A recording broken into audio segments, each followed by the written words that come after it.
Hello everyone and welcome back to Citrus and Mango. Today I'll be sharing my recipe for my epic loaded vegetarian sheet pan nachos. This is a really delicious recipe, it's super easy to make and it comes together in absolutely no time. So let's go ahead and get started. There's actually just one cooking component in this recipe. This is the only time you'll have to do something on the stove. And so we're going to go ahead and make our bean mixture. Since these are vegetarian nachos, I'll be using black beans in this recipe.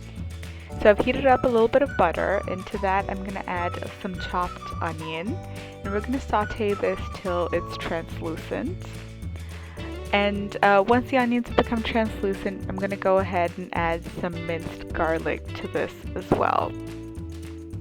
So talking a little bit more about the beans, I'm going to be using a can of black beans here, but you could absolutely use any beans of your choice. Refried beans are another option that I see that a lot of people tend to like. This is just what we tend to prefer. You could also go ahead and use meat in place of this.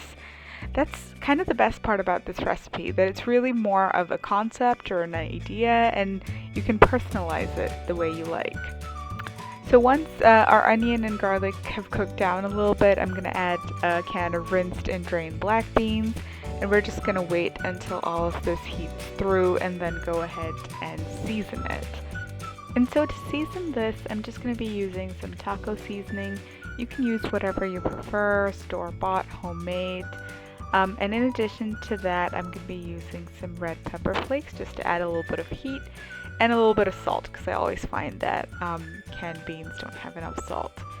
You could also add a little splash of water or some vegetable stock, or if you've made your own beans, maybe some of the juices of the beans to this as well. And then once all of that sort of heated through, I'm just going to go ahead and give it a rough mash with a potato masher. And I like the slightly more pasty consistency for nachos. I feel like it adds a nice creaminess to this.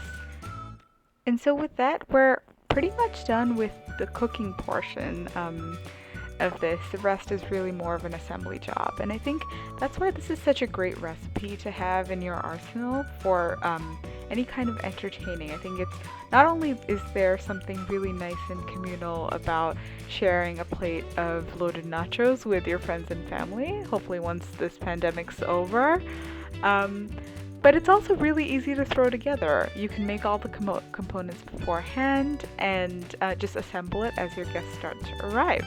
And you have a really nice, hearty appetizer ready in no time. And so I'm going to start assembling my nachos here. And for that, I'm going to use some corn tortillas. I have a mix of blue and yellow corn here. And I like to lay them out in pretty much a single layer with some overlap. I like to not have them sort of stacked upon each other. And that helps in the even distribution of all of the toppings. I mean, there's nothing worse than pulling a nacho out of a huge pile of loaded nachos and finding it completely bare, is there? And so I'm going to add our black bean mixture to the top of this. Probably going to use about half the mixture that we prepared, and I like to use a smaller spoon just so I can get in all the little nooks and crannies and add it in. And the leftover bean mixture is really great to have in the fridge. Obviously you can make nachos again, which is always good, but you could always use them to make a burrito or a quesadilla, or in my case I use them to make some stuffed poblano peppers.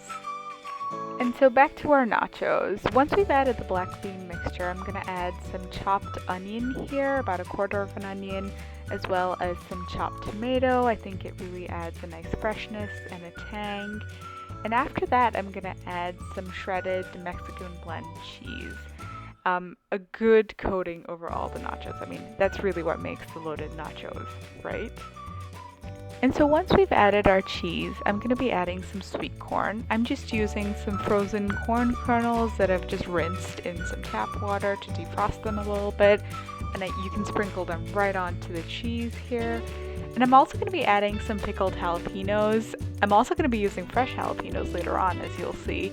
but I like to have the pickled jalapenos heated up a little bit. Obviously, if you're serving this to children, feel free to leave it out or serve it on the side or something of that sort. And once we've added our jalapenos, we're pretty much all ready to put this into the oven. So this would go into a 375 degree oven for 7 or 8 minutes or until the cheese melts. And so once it comes out of the oven, it looks a little something like this. Now, tell me that doesn't look appetizing, that doesn't look absolutely delicious. And so to finish this off, we're just going to add a couple more garnishes, some chopped cilantro, which is my absolute favorite with Mexican food, and also some fresh jalapenos. And now you can serve this with any sides of your choice. Some salsa would be absolutely great.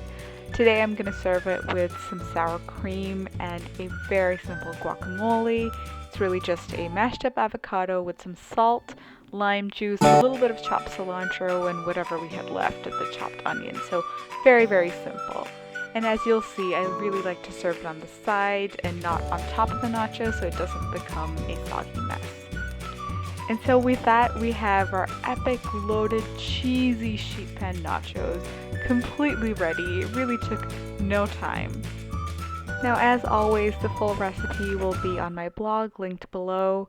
If you like this video and you like my recipe, please do like the video, share it with your friends and family, and subscribe to my channel for many more. If you try my recipes, I really do love to see your recreations. Please share it with me on my social media. Thank you all so much!